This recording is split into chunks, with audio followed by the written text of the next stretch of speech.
Okay, so thank you so much for joining me today.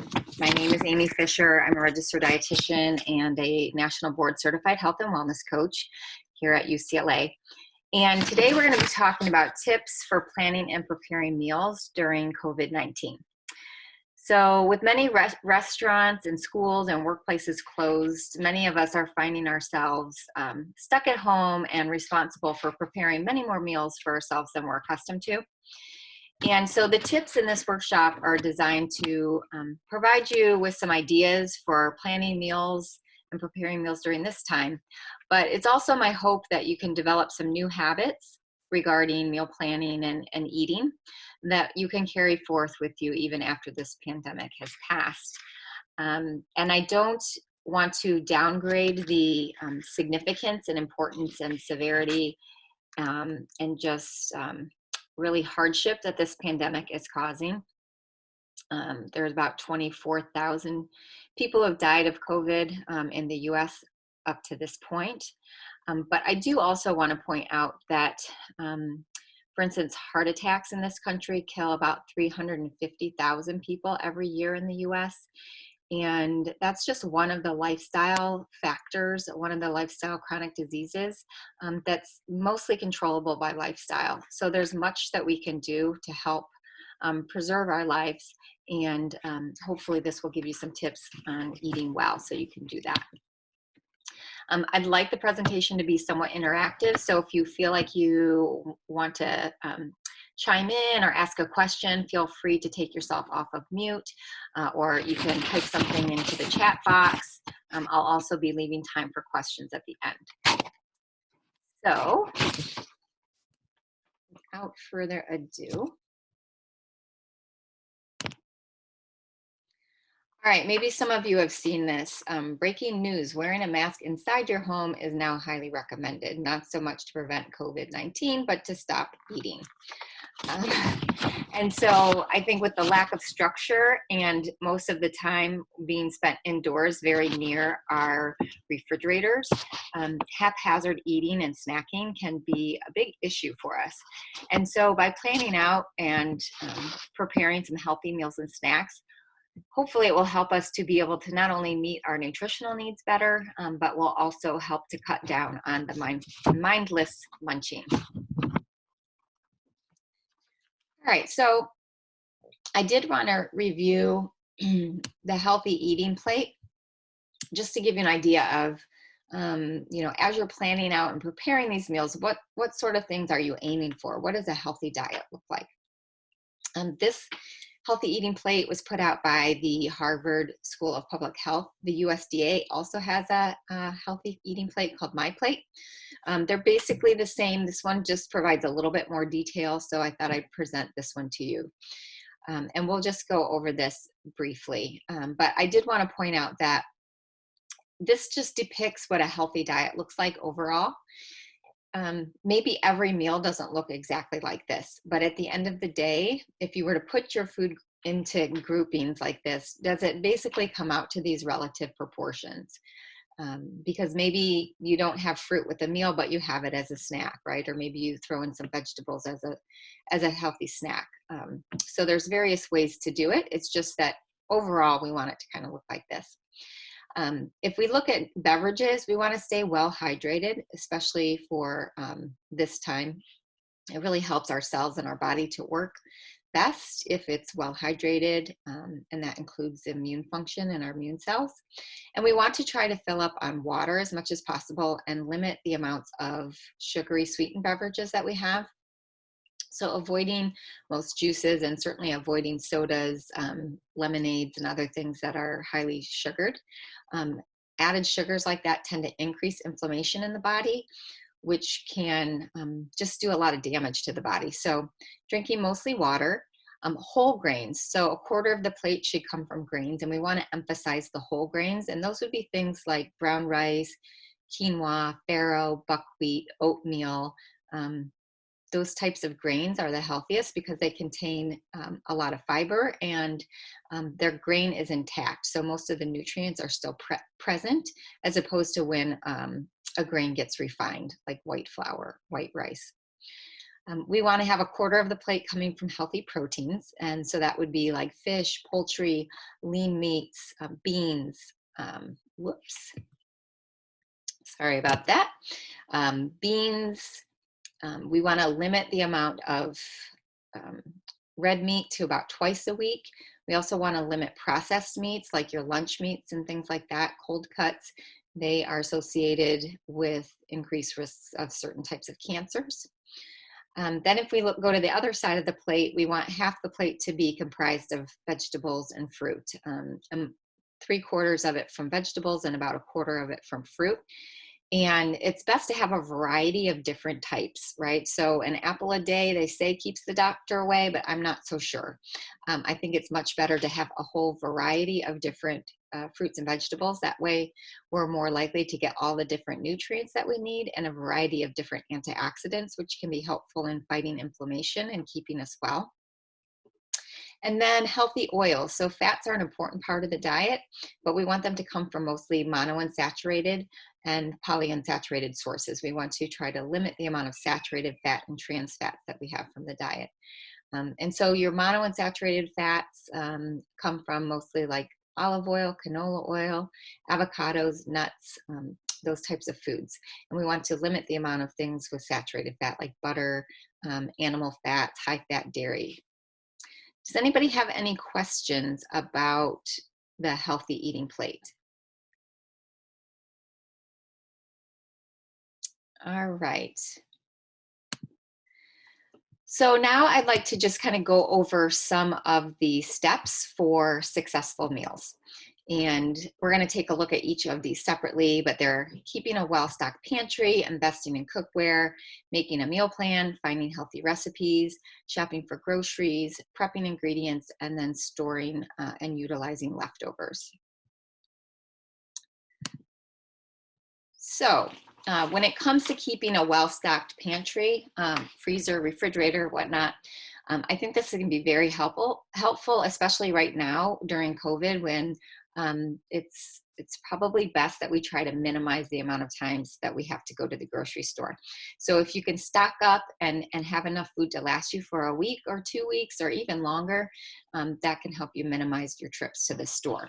So I went ahead and did a video just to kind of show you some of the things that I have in my pantry.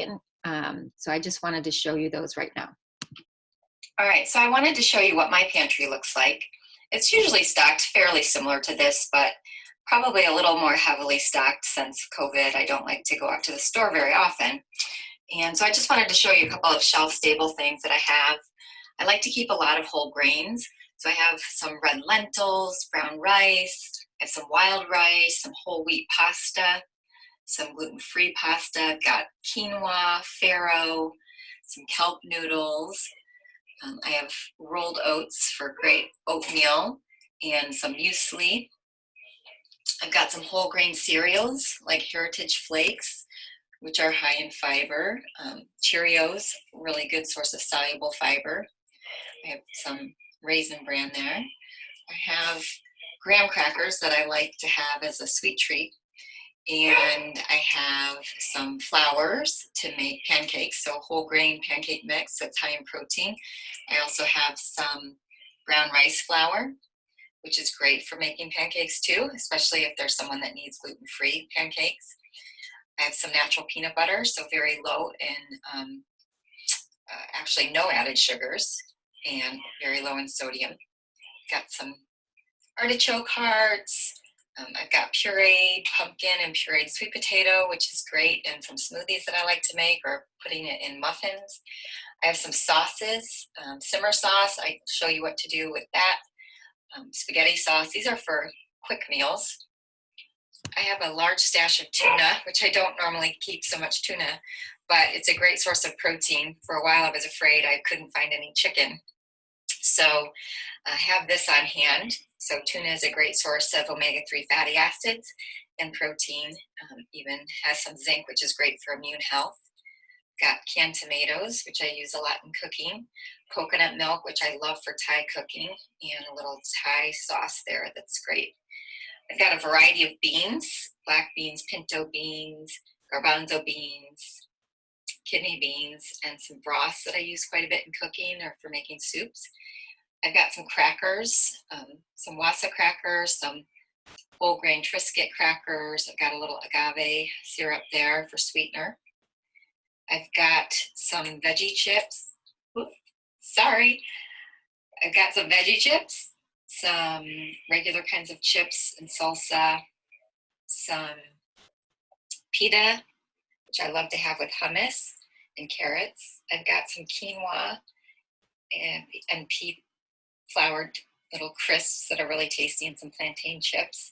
And then I've got a container full of some bars that I like to have as treats sometimes, like Lara bars, protein bars, some even chocolate granola bars. I like to look for bars that have less than 5 or 6 grams of added sugar in them and that are high in fiber.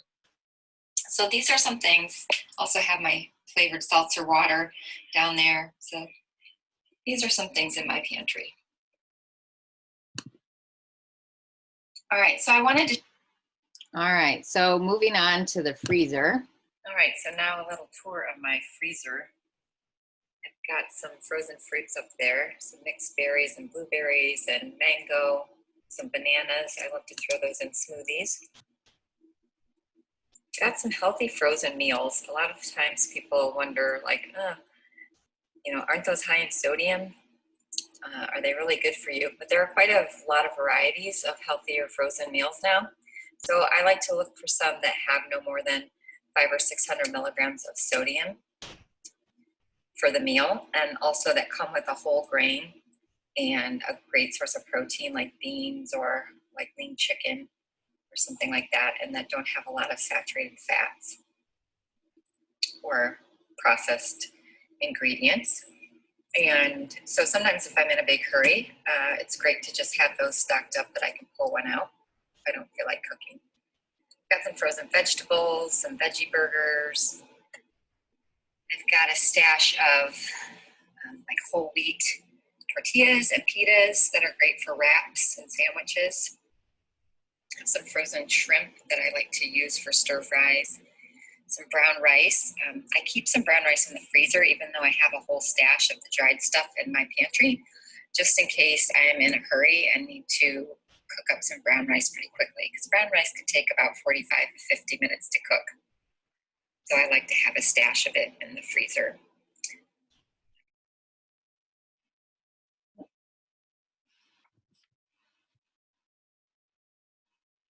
You guys, let's see. All right. All right, so just taking a quick look at my fridge. You can see there's some fruit up there, some hummus.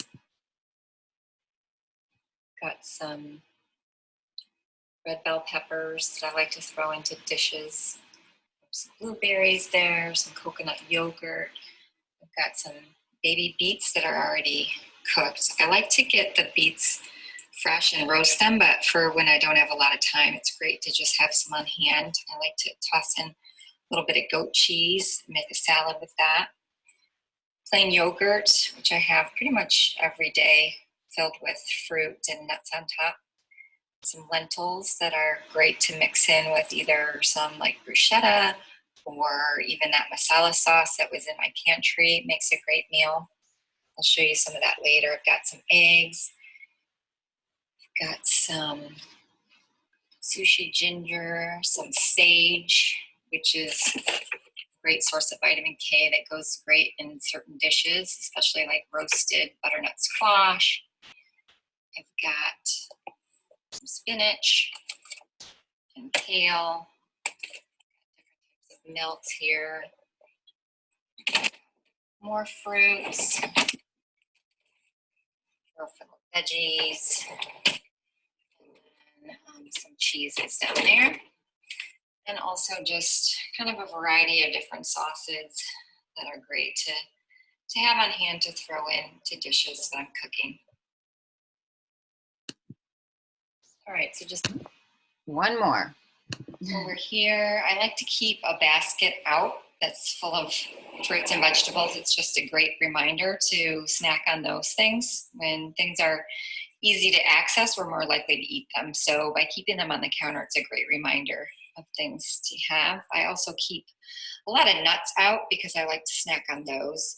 And so I've got like chia seeds, which are great for smoothies, overnight chia seed pudding, which I'm going to show you, some cacao, pine nuts are great. I have a bunch of pecans, walnuts, almonds, cashews, some dried fruit like apricots and dates, some trail mix, tomatoes. I keep a whole variety of spices for cooking in here. I also have a bunch down in here. And I even like to make my own mixtures, like this is a chipotle mixture that I put on salmon. I also put it on meats if I'm making fajitas or something like that. So you can make your own, or you can buy them in little bags like this. It's a little cheaper sometimes. And then you can save old bottles and fill them back up again. It's a cheap way to get spices. Over here, I like to keep. All right, so step number 1 is keeping a well-stocked food supply. Step number 2 would be to invest in some cookware, and you really don't need a whole lot of gadgets. We're gonna kind of review some of the things that I have. I've accumulated them over the years, but really just having some basic cooking utensils and things is what you need. So I'm gonna go ahead and show you this video. All right, I wanted to just show you some pieces of cooking equipment that are great to have on hand. You really don't need a lot. I've accumulated a lot over the years, but really these simple things are all you need. A good cutting board, a really nice knife. This is probably my favorite, having a good sharp chef's knife, and then having a couple other good knives. Obviously measuring cups and spoons are great. I like to use something like that if I'm steaming vegetables. It holds the vegetables up out of the water in the pan, and so water-soluble vitamins are lost if they are in the water. So this kind of keeps them up out of the water and helps to retain the nutrients a little bit better. I also love my cast iron skillet. It's great because it's non-stick, and cast iron skillets impart some iron into your food. And so I, in particular, usually am running low on iron. So it's a great way to increase the amount of iron in your food, especially if you're cooking with things like tomato sauce or anything citrus. It actually increases the amount of iron that you get. Having a strainer, which is great for pasta or even rinsing fruits and vegetables and just kind of letting it drain. A variety of different spoons and whisks, tongs, things like that. Having a couple of baking dishes. I like these platters also.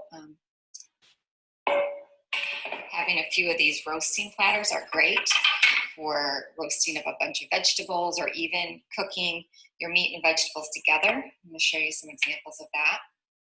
And just a few basic pots and pans is really all you need.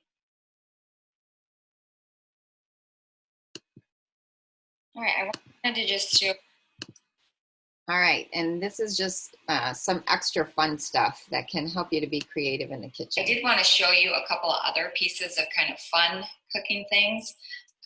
Not that you need any of these. In fact, I would encourage you all to check out our UCLA Teaching Kitchen chef. Julia has a program every Thursday that you can access online. If you go to UCLA Teaching Kitchen, you'll see information about that and you can register. And she shows you how to cook, and really, you don't really need all these fancy gadgets. It's just that sometimes they add some creativity to your cooking and give you some other options and can help especially if you're short on time. There's some good things here. So this is one thing I just got recently. It's a air fryer, and I really enjoyed using it to make things like just cut up a bunch of potatoes and toss them in there with a little bit of oil, and they come out very crispy. I made a whole chicken in there the other night, and it was just really nice and crisp on the outside, which was great. I've made like zucchini fries in there. So lots of different options for the air fryer. This is probably the thing I've had the longest, and I really love having a slow cooker. It's great because it does hold a lot, and you can put stuff in there in the morning or early afternoon and leave it to cook all day and just kind of walk away from it, which is great. This is an Instapot, which I like a lot. It cooks things quite fast. You can see this one has a lot of different settings on it. You really don't need all these settings. In fact, the only buttons that I've really ever used are the ones that say pressure cooker and keep warm and start, basically. I haven't needed to use any of the other buttons. Really, they just all do the same thing. It's a pressure cooker, and those buttons just allow you to set it for different types of foods. But if you're looking for an Instapot, you really don't need one with all these features. You can get one that's a little bit cheaper. I do like it because it does cook things quite quickly. You can make the brown rice in like 20 minutes as opposed to 40 or 45 minutes. You can cook a whole chicken in about a half an hour to 45 minutes, which is great. It's also one of those things where you can just dump it in and walk away and do something else. You don't have to stand at the stove. So it opens up a lot of options for cooking. A Cuisinart, this can be great for chopping, although I find that it takes so long to clean it that I almost never use it. I'm much more likely just to use my knife and my cutting board. So certainly not a necessity in the kitchen. I have a Vitamix, which I love. I actually bought this Vitamix from the Vitamix website as a refurbished one, so it was quite a bit less expensive than their brand new ones. And I have had this for probably at least 10 years, and it still runs great. Like I said, it was a refurbished model, but it's great for making smoothies, for making soups, for making pesto, a lot of different things for the Vitamix. This is something interesting, and I don't use it very often. When I first got it, I used it quite a bit, but it could be helpful. Maybe not so much now if you're home, but if you work or you're going to be away from home for a while and you want to come home to something cooked, basically the way it works is you just fill your pot up with water. This is just a regular cooking pot that I have. This is the sous vide piece of machinery. And you just fill this with water and you turn it on, and it makes the water come up to a certain temperature, and it just cooks it very slowly at a unified temperature. So it's often used for meat. You can put a piece of meat in a Ziploc bag, but usually people will do where they do the shrink wrap and place the item in the water, and then you can let it sit for hours and it won't overcook the item. It'll just bring it up to the right temperature and hold it there. So in a lot of fine restaurants, they might use this to make the meat cooked evenly through. Sometimes if you cook it on the grill or something like that, it's really pink on the inside and more done on the outside. Sous vide is one way to get it very evenly cooked. And like I said, you can just leave it sitting on the counter, and it could be done in 2 hours, or you could come back for it in 3 or 4 or 5 hours and it's still going to be just fine. Quesadilla, this is great for making quesadillas, which is a good snack, or even a quick weekday meal. And then my waffle maker, which I love. It's just kind of fun.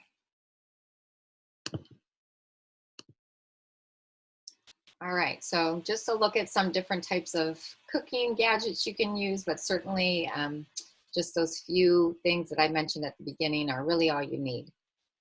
Now I want to talk a little bit about meal planning and some of the advantages, I think, of meal planning. I already mentioned one is really limiting the amount of times that you have to go to the grocery store, and sort of eliminating some of the angst around, oh my gosh, like what are we going to eat tonight?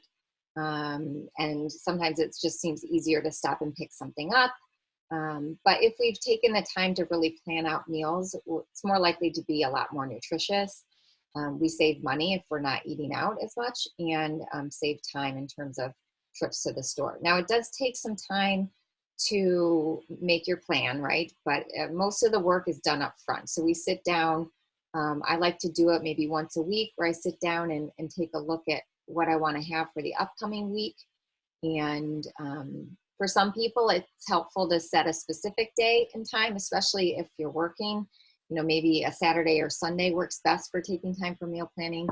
Right now, it's for most of us, we're at home with more time on our hands, so it really doesn't necessarily need to be a specific day or time, but just making sure that it gets done is the main important point. So things to consider. Right now, it might be we're making every meal at home, right? But during times when we're working, it can be good to look at our schedules and maybe even look at the schedules of others in our household to know, like, how many nights are we going to be at home for dinner? Do I have a late meeting? How much time am I going to have to prepare a meal on certain days? Can I cook a big batch of something maybe on Sunday to help feed me throughout the week? So, but a lot of this can help you if you sit down and kind of figure out what your week looks like, can help you to be successful. Some people like to have a daily theme in order to kind of help them come up with ideas for meals. So you might do like Taco Tuesday and kind of vary it up. So sometimes it might be fish tacos or chicken tacos or maybe some enchiladas even.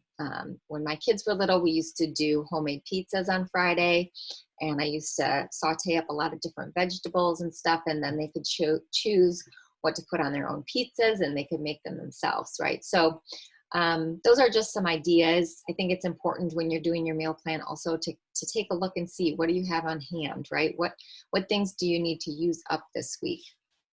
And also thinking about how can you maybe pull together a couple different recipes that have similar ingredients so that you don't waste food, right? So maybe if I buy some lentils, I can make it, I'm going to show you in a minute, use it to make a salad and then use it to make something for the main dish, right? Or maybe if we buy a whole head of broccoli, maybe one night we have it just as a side dish and the next night we have some of it in a stir fry.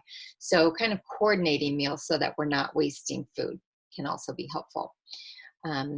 And then also the next step would then be to kind of figure out, are there certain recipes that we want to make? And I like to use the web a lot for finding recipes, but there are some great cookbooks. These two that are on the screen are just some very basic ones, How to Cook Everything by Mark Bittman and The Joy of Cooking. These are a couple very popular ones, but there are tons and tons of cookbooks out there. And not right now, but when the libraries are open, that's one good source of just even going and checking out some books, some cookbooks from the library can be helpful. I've listed a few websites that I use a lot. Cooking Well is one of them I use a lot. Cooking Light. myrecipes.com is a great site. I like to go to the healthy diet recipes though, because not all the recipes are super healthy. If you're a vegan, Oshi Glows has a lot of great recipes. Or if you're vegetarian, I like Cookie and Kate quite a bit. There are also a lot of apps that you can use. So there's some meal planning apps. Probably one of the most popular ones is called Mealime. And it allows you to kind of put in some information about yourself, whether you have food allergies or any medical conditions, and it will generate some different recipe ideas for you and also generate a grocery list. So it kind of makes it easy. All Recipes has something called a dinner spinner, which also is sort of useful for meal planning. And if you're a vegan, Veganized provides a meal planning app. And I think one of the most important things for recipes is really to, however you get them, whether you like them printed out or if you like them online, to try to keep them organized. Oftentimes we'll make some dishes and we'll enjoy them for a few weeks and then we'll forget that we ever made them. And so when we sit down to plan out what we're having for the week, we're sort of dumbfounded, or we get online and we search for recipes and there's thousands and thousands of them and it can seem overwhelming. But if you gradually over time start to experiment with new recipes and save the ones that you like, then when you go to decide, like, what am I going to make this week, you can go back to that stash of recipe ideas that you've made in the past. Some of the ways to do this would be, if you're a paper person, you can print out your recipes and put them in a binder. I like to put them in like a sleeve that's clear. So especially if I'm working in the kitchen, if I don't get any food on there, I can just wipe it off the paper. But you can also download them to your computer and store them that way. I personally have gotten into using Pinterest. I don't find a lot of my recipes through Pinterest, but I do pin them. Once I've found them and tried them and like them, I pin them to a healthy recipe board so that when I go to decide on what I'm going to make, I can just go to my Pinterest, open it up, and see all the different recipes that I've made. You can save recipes to these various websites, like Eating Well has a recipe box that you can create. What I found was it was getting hard to remember what website I found certain recipes from. And so instead of having to go to each of these different recipe sites, I just started pinning all of the recipes I liked to one place. So that's just some suggestions for keeping organized.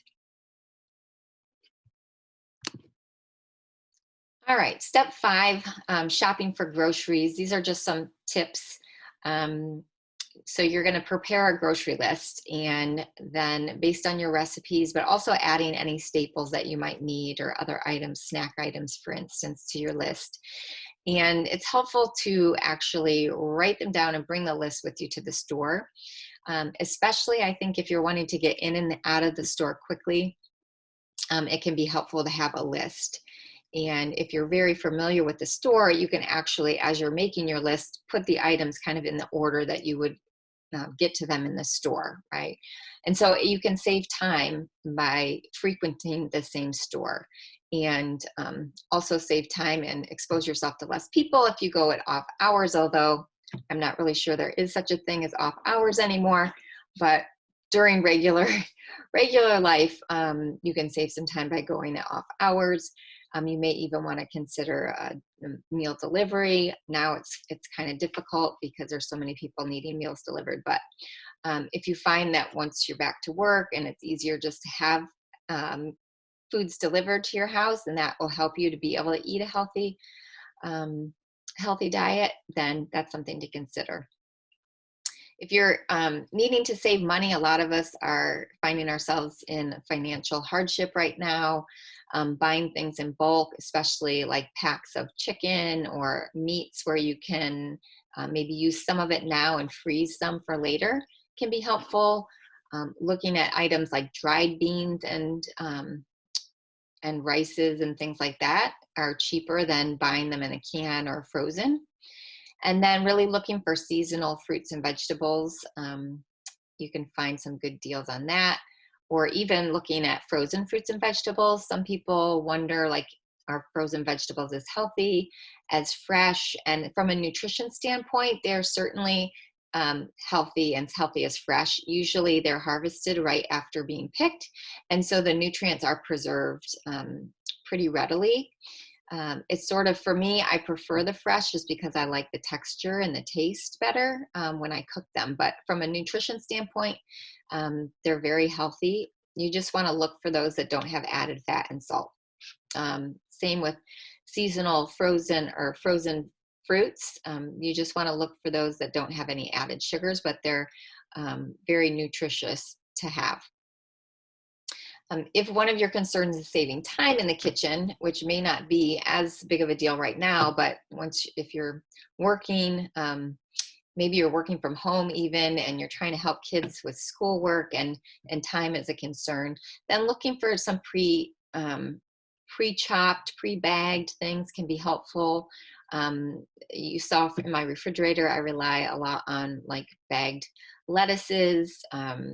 Sometimes I'll do like pre-cut veggies if I don't want to take the time to have to cut them up.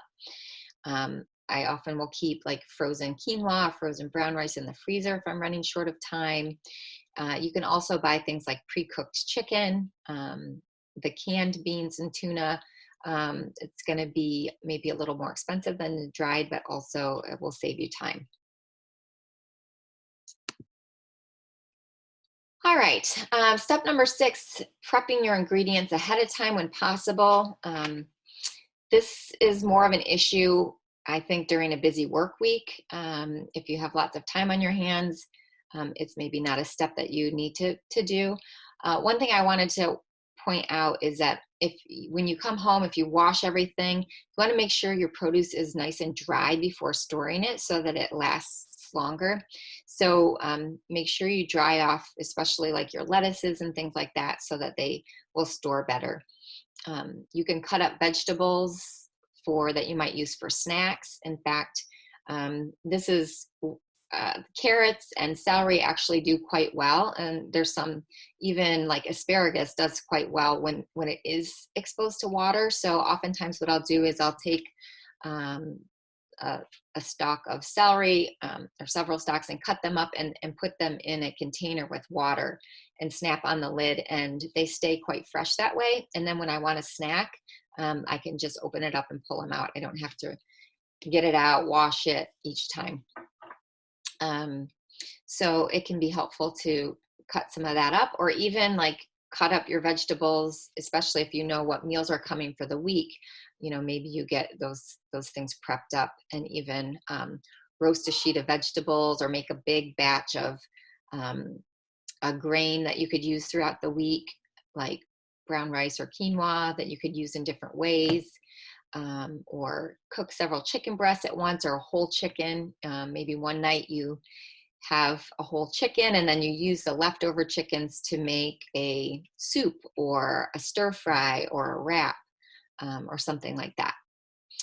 And sometimes it can even be helpful to make like multiple breakfasts or lunch at work. This is especially true, I think, if we're working a lot and don't have a lot of time to pause and make something for breakfast and lunches. And I'm going to show you how to do like an overnight chia pudding.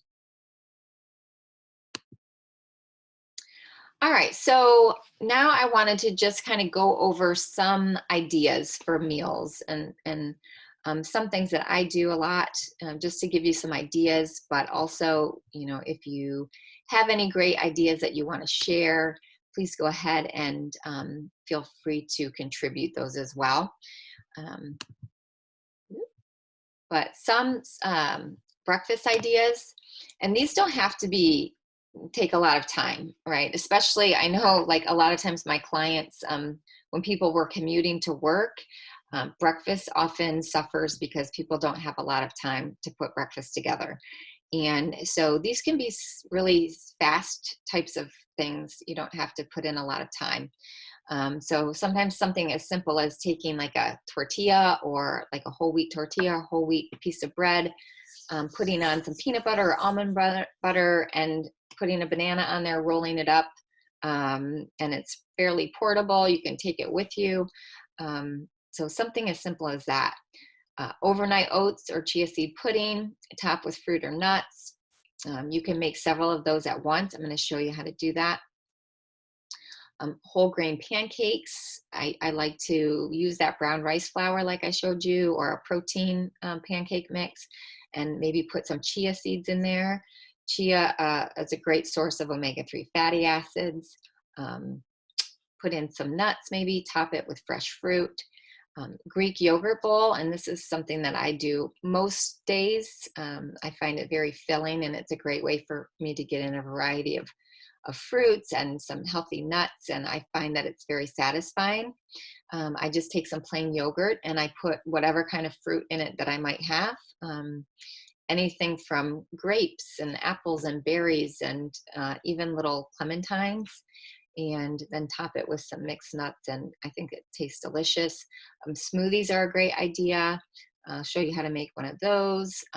Veggie omelets with some whole grain toast and some fruit makes a great breakfast meal. Even something simple like cereals, right? So high fiber cereal. So looking for one that has at least 3 to 5 grams of fiber, I would say, is a good amount to shoot for. Obviously, the more the better. And low sugar. So less than 5 grams of sugar, closer to none if possible. And then something like avocado toast or even like sweet potato toast, where you take a sweet potato and you slice it thinly and toast it in the oven. And you can put maybe a little bit of avocado on top, drizzle it with some honey, and that makes a great breakfast. So I'll just show you now, I did a video on how to make chia pudding. So I wanted to show you that. So now I'd like to show you how to make chia seed pudding, which makes a great healthy snack or even a quick, easy breakfast. It does take about an hour to set up and get to the right consistency. So I often like to make it the night ahead and leave it in my fridge overnight so I wake up and have a nice healthy breakfast waiting for me. So we're going to start out with a half a cup of milk, and I chose soy milk because soy milk has about 7 grams of protein in a cup, which is about equivalent to what you'd find in cow's milk. And also it has calcium and vitamin D, as cow's milk does. So, but you can use whatever milk you have on hand. Cow's milk would be fine. Almond milk, rice milk, oat milk, they're all fine. It's just those types of plant milks aren't as high in protein as soy milk. And I'm going to take 2 tablespoons of chia seeds, pour that in there. And chia seeds are super nutritious. They're high in protein. They have about 5 grams, and they're actually a complete protein, one of the very few plant foods that has all the essential amino acids that we need. So that's a great advantage. They're also quite high in fiber, about 11 grams in these 2 tablespoons.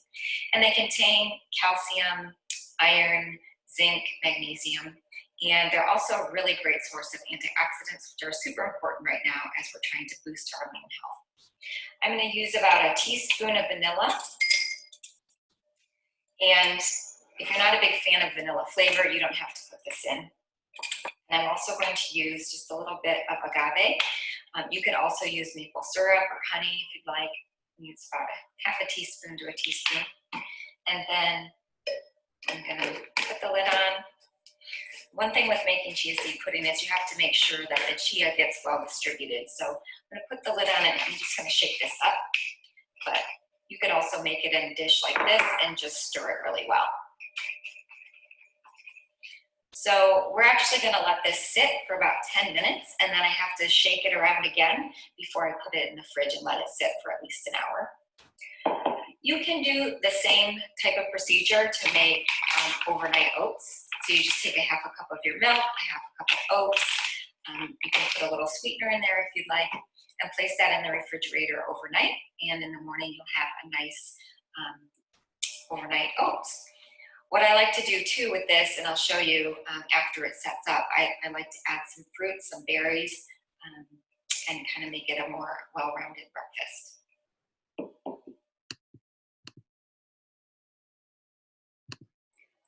So I let the chia seed pudding sit overnight, and you can see it's thickened up quite a bit. And if I was going to work and wanted to bring this for a snack or even a portable breakfast, I would dump my berries in, maybe some nuts, and then put the lid back on and bring it with me. Really simple. But we all know I'm not going to work, so I'm going to put it in a bowl. And if you can see how thick it is.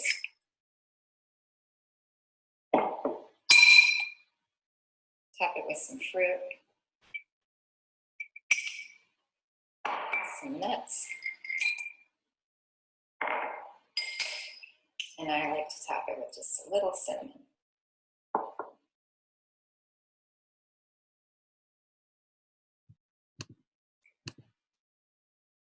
All right, and now I'm going to show you how to make a smoothie. You can really use whatever ingredients you like. My daughter in our house is a smoothie queen, so I have her showing us how to make this smoothie. And this is one of the ones that she likes the best. But you can really use any kind of fruits and throw in different greens that you might like.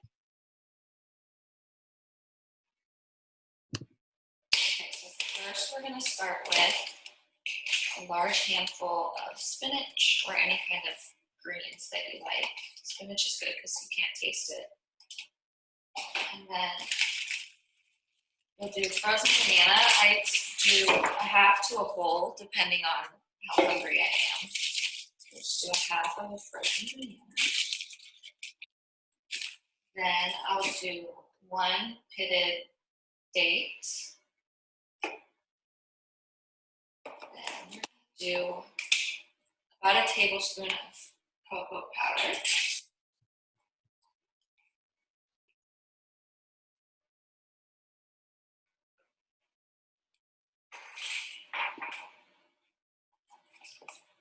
And then just a little splash of some vanilla extract.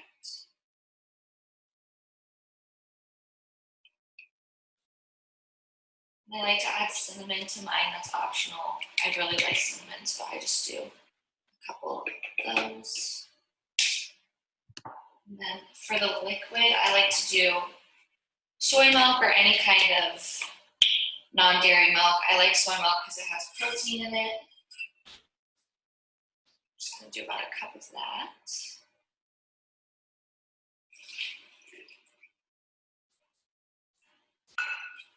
And then the amount of ice that you use kind of just depends on how thick you like your smoothies.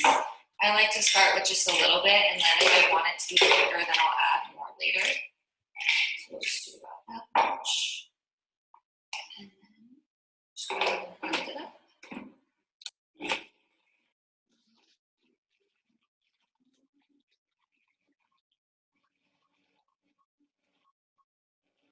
And there you have it. All right, so moving on to lunch.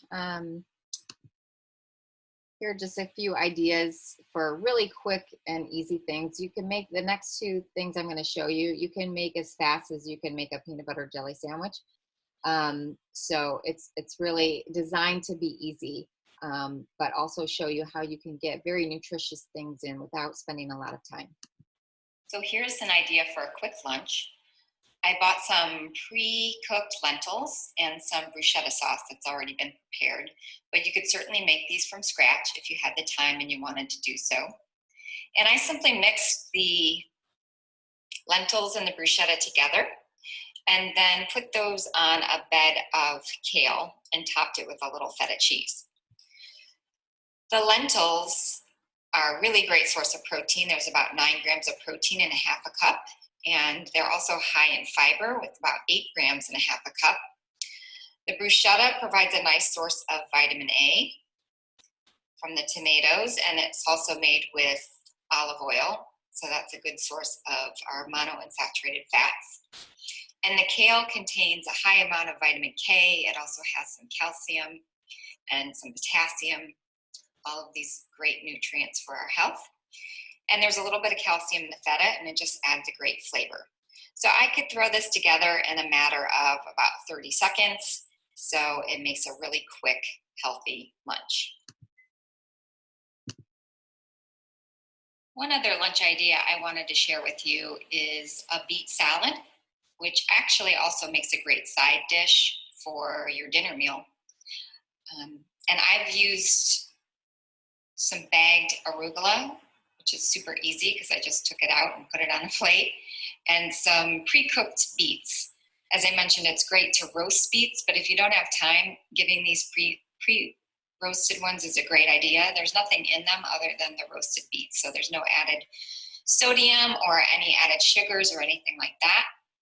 And then I topped it with some walnuts, some goat cheese, and I like to make a little bit of my own dressing with some olive oil and balsamic vinegar in equal proportions, with just about a teaspoon or 2 of Dijon mustard, which helps to emulsify the ingredients.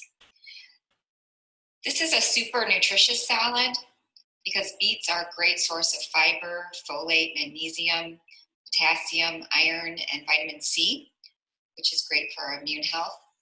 And it's been associated with numerous benefits like improved blood pressure and even increased blood flow, which may help with brain health. And it's naturally sweet. I chose walnuts, but you could really put any kind of nut on here that you enjoy. But walnuts are one of the better sources of omega-3 fatty acids, in terms of nuts at least. And they've also been associated with improvements in cholesterol levels. Arugula I chose because it has a real peppery, distinct flavor, but you could use any kind of greens that you wanted to or that you enjoy. But arugula is wonderful because it is a cruciferous vegetable, so it seems to have anti-cancer properties. It also contains some calcium, iron, potassium, vitamin C.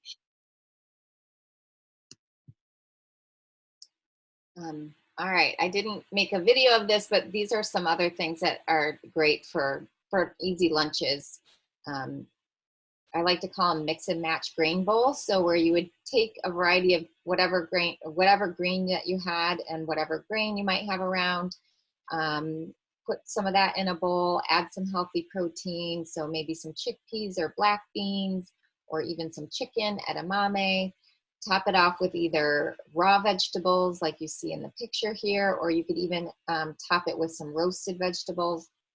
Sprinkle on some healthy fats, which might be some avocado, some nuts, maybe a little bit of feta cheese or something like that. And then dress it up with hummus or salsa or vinaigrette of some kind, right? And so you can make a variety of different bowls just by changing up the ingredients slightly. It's kind of if you've ever been to Cava, it's kind of what they do, right? They only have a limited number of things, but you could combine them in a lot of different ways. So this is a great idea for just kind of a healthy type of lunch, or you could even do this for dinner.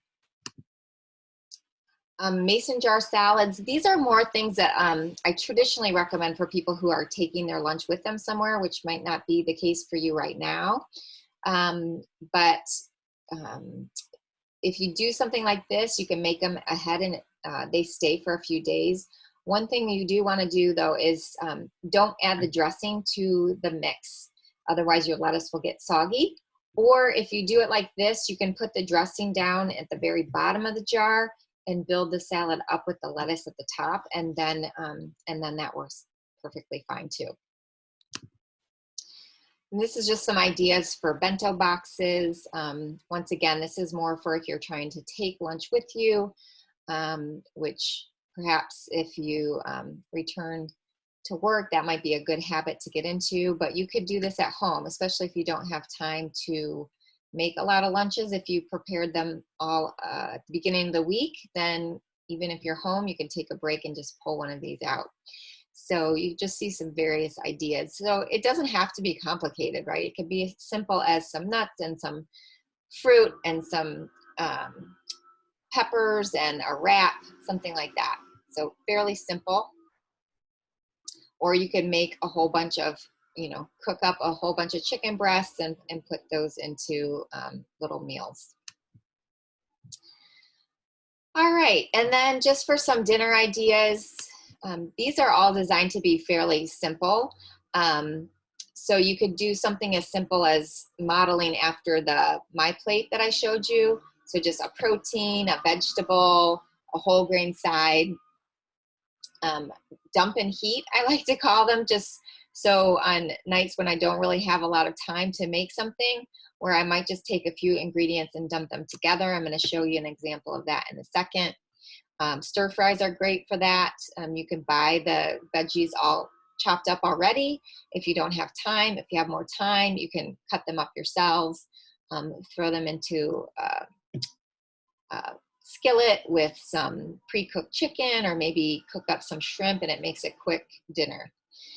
Soups and salads, especially, you could create like a whole big crock pot full of vegetable soup or chili or something like that, and use it throughout the week. Like I mentioned, I love my slow cooker, but even like one pot meals like you see on the screen here is an example. They're great because you only have one piece of kitchen equipment to clean up when you're done instead of several different pans. I have down Thursday night meals with Chef Julia, and this is just, I wanted to plug our times every Thursday night for the next couple of months. She and I are doing a live online cooking, and she's making a meal, and I'm there to provide some information about the nutrition. These meals are a little bit more detailed. It takes about an hour for her to prepare, but she gives you a lot of great tips for how to cook things. Teaches you some skills like knife cutting skills and other types of skills that you can use in the kitchen. And so that might be something to check out too. And the other thing would be, if you really are strapped for time, considering a meal delivery service, or if you don't want to get out and go to the grocery right now, things like HelloFresh, Plated, some of these meal delivery services, they are still delivering food for people. So that can be a way to save time in terms of at least deciding what you're going to make. It all the ingredients show up at your doorstep. All right, so here's just what I was talking about, like just a real simple dump the ingredients in the pan and make dinner really So now quick. I want to show you a quick meal that you can make, especially if you have leftover lentils like I did from yesterday. You remember I used those for the salad I was making. So just going to dump those in. I have a jar of masala sauce, and this one has no added sugar. It's also a good source of iron and potassium. Pour that in. Turn on the stove.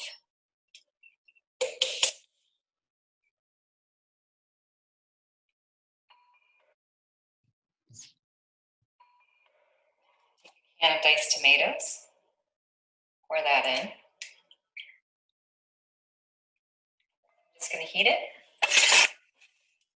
Stir it around.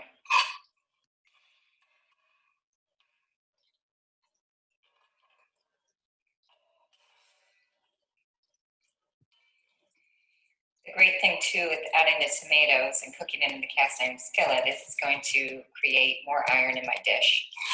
And also with the vitamin C that's in there, it's going to help me absorb the iron better too. And just heat that up, and then I'm going to put in, this is baby kale. Baby kale is softer, more tender than regular kale. Normally I would use spinach, but I used all that up yesterday when I made my smoothie. So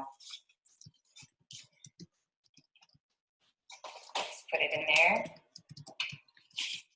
stir it around.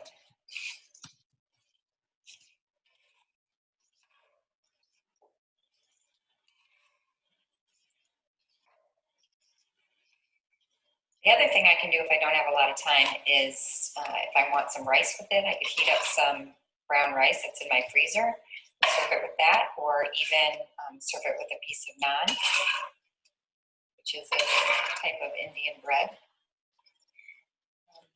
But this dish is loaded with antioxidants, vitamin A, potassium, vitamin K, and it has a great flavor. You could also use chickpeas instead of lentils. You can just put in a couple of jars of chickpeas too. So this will cook down a little bit more, and the kale will get even more tender. But I'll show you what it looks like right now.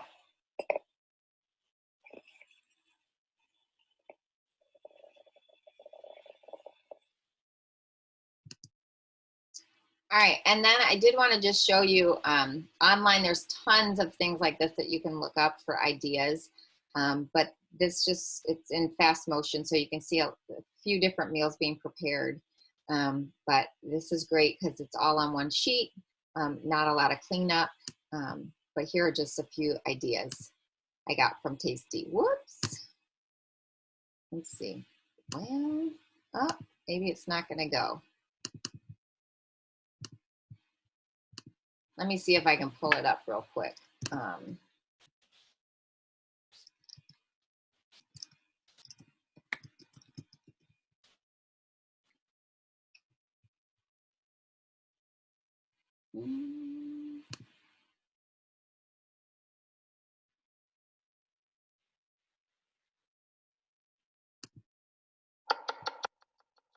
Carefully.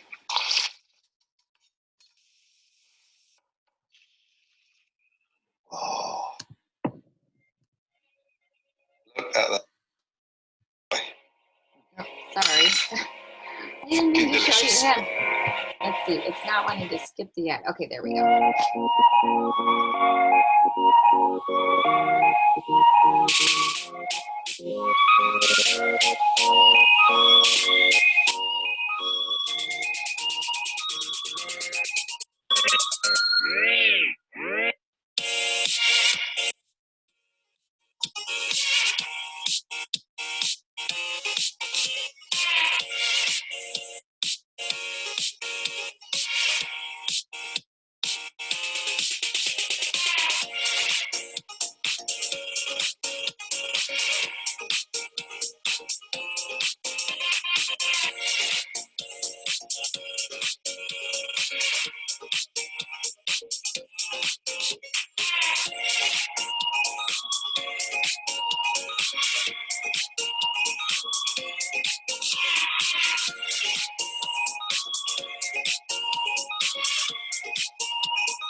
So I don't know if you guys could see that recording or not.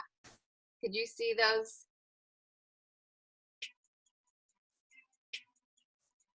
One of the most popular questions I get is about eating breakfast.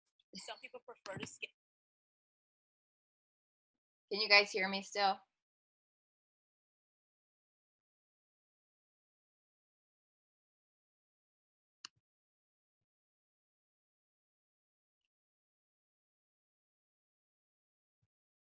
Let's see. Were you guys able to watch the video? I tried to share the video, but I wasn't sure if you got to see the tasty 4 meals on the sheet pan.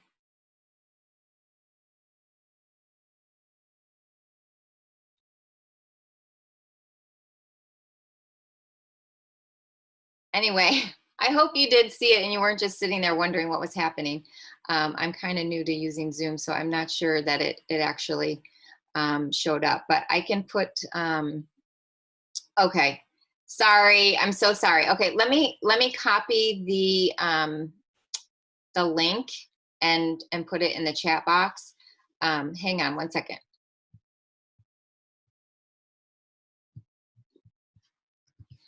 Actually, you know what? I'm gonna have to send it out to you guys, because if you just Google tasty 4 sheet pan meal ideas, you'll get to see the video. Sorry, I was trying to share it with you, but it looks like I wasn't able to get it to show up. Anyway, that's the end of my presentation. I hope you got some good tips for meal planning and were able to get some good ideas. Does anybody have any questions? Somebody had asked about alternatives to feta.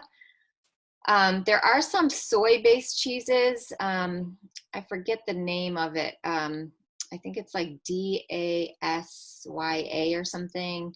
That can be used. There's also, depends on what the recipe is, but sometimes you can use like nutrition yeast. It kind of has a cheesy, nutty flavor. It's more like a Parmesan that you can use.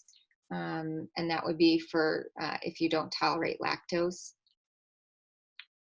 Are there other questions?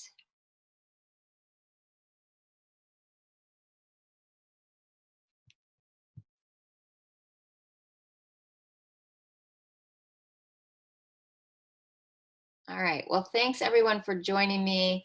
And I wish you all the best of health, and stay safe and eat well. Take care. Thanks.